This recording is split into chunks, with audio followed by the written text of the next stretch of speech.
Families battled to make ends meet during the Great Depression, and many days went without a meal. Families coped by using less and making do what they had. Families also worked hard to provide emotional support for one another. One method to deal with the economic downturn is to modify one's mentality.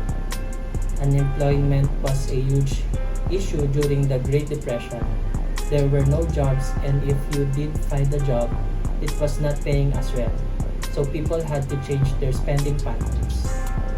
The government issued money out of thin air, printed excess money on credit, which created more competition for employment, causing wages to remain low since employers could pay less due to the abundance of cheap labor.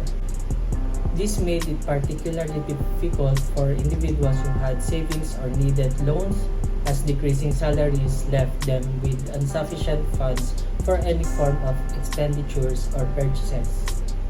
If you could work, your entire life savings would vanish extremely fast if put into circulation during this period. Thus, many people were forced off their land because they could not afford the taxes or other costs that came with owning land. The Great Depression was a catastrophic worldwide economic depression that occurred in the decade preceding World War II.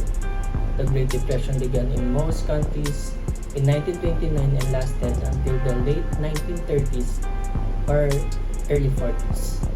It was the 20th century's longest, deepest, and most widespread slump. In the 21st century, the Great Depression is frequently offered as an illustration of how far the global economy might go, placing the Great Depression in historical context and showing how people survived with what they had, given an overview of those involved.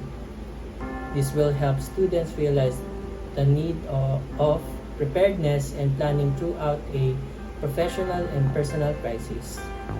It is critical to know what you have in order to endure an economic downturn. For example, if you leave your work, calculate how much money you are saving from your monthly salary. Use this as a broad guideline for how much you will spend in the coming months. It is also critical to figure out how to make additional money. Are there any side occupation you could start doing? Perhaps an additional ability that you can utilize to supplement your income involved.